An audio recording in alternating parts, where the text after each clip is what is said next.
राष्ट्रीय दृष्टिहीन संघ पिछले 37 दिनों से शिमला में अपनी मांगों को लेकर धरने पर बैठे हैं।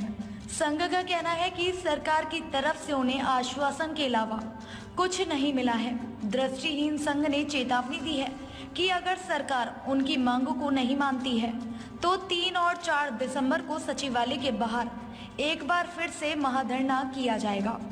शिमला की कालीबाड़ी के नजदीक रैन शेल्टर में पिछले 38 दिनों से धरने पर बैठे राष्ट्रीय दृष्टिहीन संघ के सदस्यों का कहना है कि पिछली सरकार से लेकर वर्तमान की सुखविंदर सिंह सुक्खू सरकार तक उन्हें केवल आश्वासन ही मिले हैं।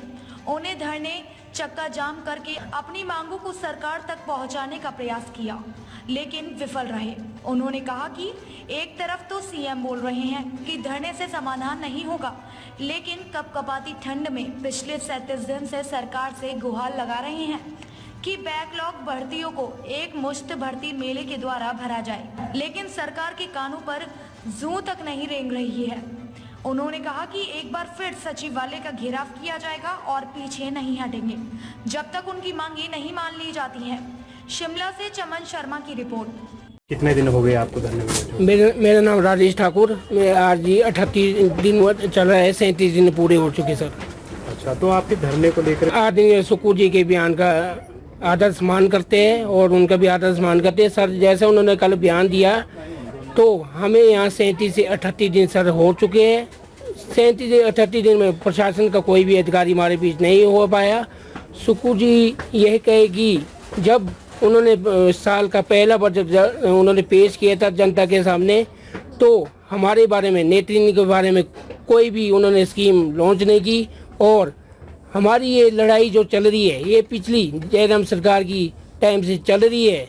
उनको भी पता है कि हमारी लड़ाई चल रही है अपने अधिकारों के लिए, तो अभी तक क्यों नहीं चला पा रहे? अगर हमारे अधिकार हमें नहीं मिल पाए सर, उसी लिए हमें रोड में उतरना पड़ रहा है। अंतिम संघर्ष करने के लिए आंदोलन ही एक चारा होता है हमारे पास।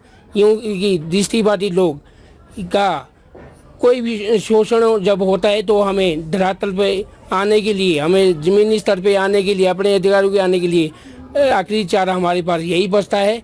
मैं बाकी आप खुद भी जानते हो कि दृष्टिबाधित के बाद जो भी आती है कठिनाई हमें, तो पिछले सालों से कुछ सालों से मतलब जयराम सरकार की सरकार होगी, अभी आती ये सुक्खू जी की सरकार है।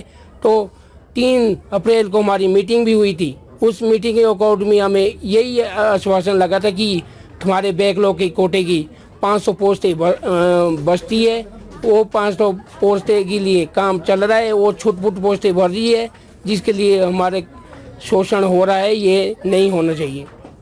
कोई भी आश्वासन नहीं मिल पाया, ना हमारे पास सरकार का कोई भी नुमाइंदा हमारे बीच इन दिनों में, गत दिनों में कोई भी हमारे पास ना आया, ना हमें आश्वासन मिला। बल्कि हमने जो पीछे चक्का जाम किया था उस दिन सीएस के साथ हमारी बैठक हुई थी। उन्होंने हमें 1 दिसंबर की डेडलाइन दी थी कि 1 दिसंबर तक आप लोगों की मीटिंग हो जाएगी विभागीय सचिवों के साथ, चीफ सेक्रेटरी के साथ और मुख्यमंत्री लेवल की बैठक होगी। परंतु वो भी हमें झूठा आश्वासन ही लगा और निराशा ही वहाँ से भी हाथ लगी।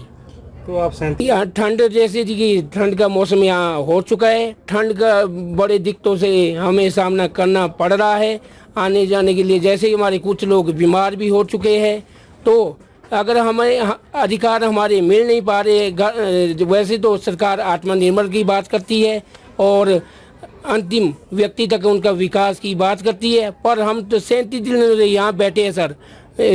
हर चुनौती को सामना करने पड़े। कभी पानी नहीं होता है, कभी हमारे पास ठंड लग जाती है।